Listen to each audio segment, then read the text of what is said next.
Hello, you Amiristas! Welcome back to my channel.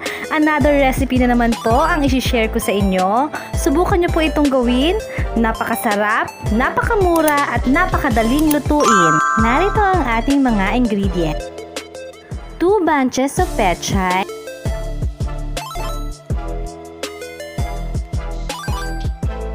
1 cup or worth 30 pesos na giniling na baboy,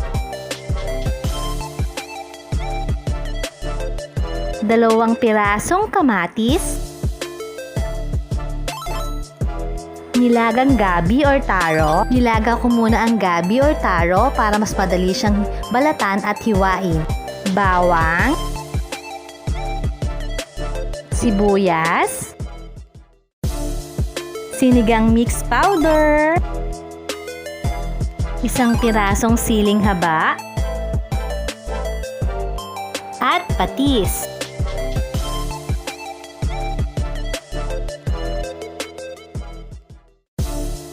Tara, simulan na nating lutuin. Pag ako ay nagluluto na may 1 cup na giniling, una muna ay pinakukuluan ko ng 5 minuto sa 1/4 cup ng water.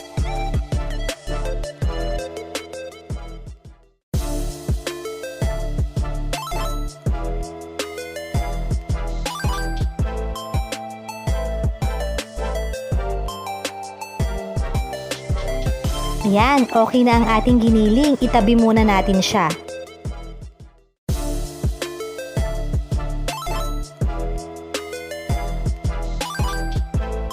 Next ay mag-isa tayo ng bawang,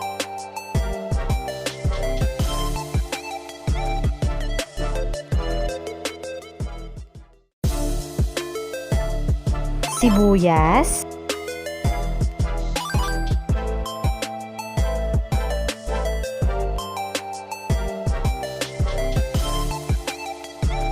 kamatis. Ang aking estilo, kapag nagigisa ng kamatis, gusto ko yung lutong-luto siya para malasang malasa. Pero wag naman po sunog.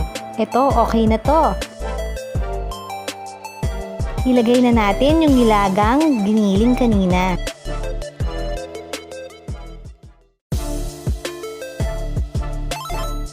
Halu-haluin lang natin hanggang sa ma-absorb ng pork giniling ang katas ng kamatis.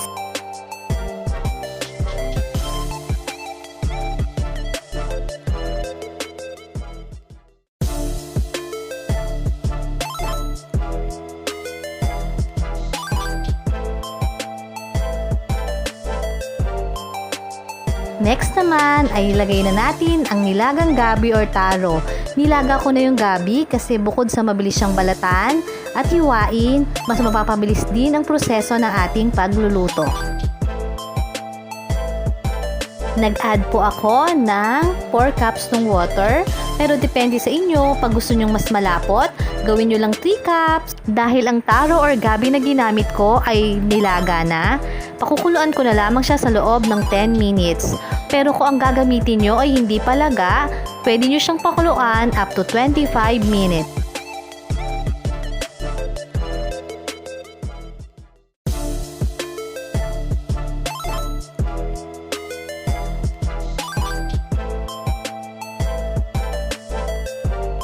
Mag-add na po tayo ng sinigang mix at patis. Dito po ay tinansya ko lang, pero kung kayo po ay magluluto, pwede nyo pong nilagay ang 1 tablespoon ng sinigang mix at 2 tablespoon ng patis. Tamang-tama lang po ang lasa. Ilagay na din po natin ang ating pechay at siling haba.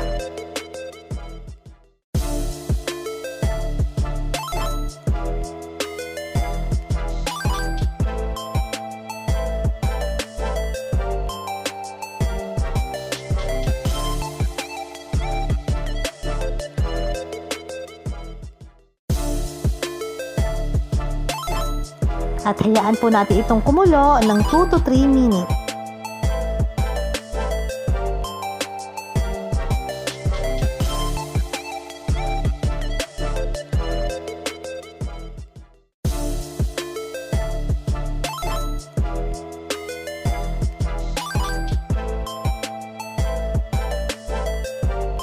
Tada!